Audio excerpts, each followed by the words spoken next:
Subscribe to Arif Danish for Islamic videos. अस्सलाम वालेकुम। आज हम बात करेंगे अजान के कलिमात के बारे में, जो हम 5 वक्त के अजान में सुनते तो हैं लेकिन कभी गौर नहीं किया। इसमें फिर मुअज्जिन पुकारता है अस्सलातु खैरुम मिनन नौम, नमाज बेहतर है नींद से। जब खालिके कायनात के घर से आवाज़ आए कि नींद से बेहतर नमाज है, तो फिर यकीनन नमाज ही बेहतर है। सुबह उठकर नमाज पढ़ने के फ़ायदे तो हम सबको मालूम है, लेकिन सिर्फ सुबह उठने के फ़ायदे के बारे में हम बात करें तो ये हमारे सेहत के लिए बहुत बेहतर होता है। ये साइंटिफिकली प्रूवन है कि सुबह का जगना हज़ारों बीमारियों से महफूज रखता है। सुबह की हवा में एक अलग ही ताजगी होती है। सुबह का जगना हमें थोड़े दिनों के लिए तकलीफ़ ज़रूर दे सकता है, लेकिन जब हमारी आदत पड़ जाए तो हमें बहुत सुकून मिलेगा सुबह का जगना, और फिर जगने में मज़ा भी आएगा।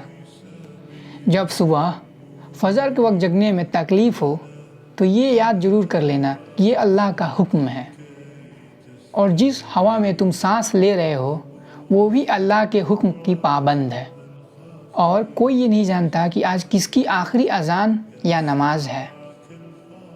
और अगर हम मर गए तो इबादत का सिलसिला ख़त्म हो जाएगा और फिर हमें इबादत का मौका नहीं दिया जाएगा। नींद तुम्हारी नफ्स की पुकार है, और ये नफ्स तुम्हारा सबसे बड़ा दुश्मन है, खुला दुश्मन है ये। इस पे तुम काबू कर लो और कामयाबी तुम्हारी। नफ्स की गुलाम मत बनो। इस्लाम में सिर्फ उस खुदा की गुलामी है। नींद तो मरने के बराबर है, और नमाज तो असल ज़िंदगी है।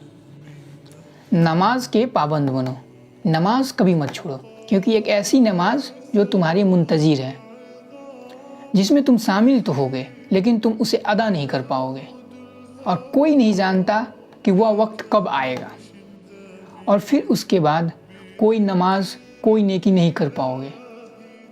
और फिर जब नमाज का सवाल होगा तो पछताने के सिवा कुछ नहीं होगा तुम्हारे पास। एक बात अच्छे से याद रखो, हमारी एक एक फ़र्ज नमाज के बारे में पूछोगी। उस दिन जिस दिन अंबिया कराम उसके सामने, उसके जलाल के सामने जाने से डर रहे होंगे, उस दिन हम ऐसे अमाल लेके जाएंगे उसके सामने। कल का इरादा मत करो, अब भी से तौबा करो और अब भी से नमाज शुरू करो, क्योंकि कल तो ज़रूर आना है, लेकिन कौन जानता है कि उस कल को हम देख पाएंगे या नहीं। फिर इसमें मुअज्जिन अल्लाहु अकबर दोहराता है, यानी अल्लाह सबसे बड़ा है। अज़ान के आखिर में मुअज्जिन वही दोहराता है जो इब्तिदा में आए थे कि अल्लाह सबसे बड़ा है।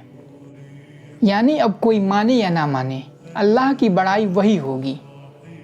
किसी की मानने या ना मानने से उसकी बड़ाई कम नहीं होने वाली। हाँ, अगर कोई मानेगा तो यकीनन वो फ़ायदे में रहेगा, और अगर जो नहीं मानेगा तो उसे नुकसान के सिवा कुछ नहीं मिलने वाला। और फिर आखिर में मुअज्जिन ला इलाहा इल्लल्लाह कहता है, नहीं कोई माबूद अल्लाह के सिवा। अल्लाह के मुबारक नाम से अज़ान की इब्तिदा होती है और तौहीद के पैगाम पर अज़ान ख़त्म होती है। मुअज्जिन आखिर में यही याद दिलाता है कि अल्लाह के सिवा कोई इलाह नहीं, यानी कोई इबादत और इताअत के लायक नहीं। वही है जो तुम्हारी ज़रूरत को पूरा कर सकता है और पूरा करता भी है। तो बस इसी यकीन के साथ हम सबको अज़ान सुनते ही मस्जिद की तरफ जानी चाहिए, चाहे जो भी कर रहे हों, चाहे जो भी काम हो, क्योंकि जब तक वो ना चाहे हम किसी काम में कामयाब नहीं हो सकते। तो हमें सबसे पहले चाहिए कि हम उसे राज़ी करें। और अगर दिल में ख्याल आए कि अगर मैं मस्जिद जाऊं तो ये काम नहीं हो पाएगा, ये नुकसान हो जाएगा, तो कुरान की एक आयत को याद रखें, इन्नल्लाह अला कुल्ली शैइन कदीर, बेशक वह हर शय पे कादिर है। जज़ाकल्लाह। अस्सलामु अलैकुम व रहमतुल्लाहि व बरकातुहू।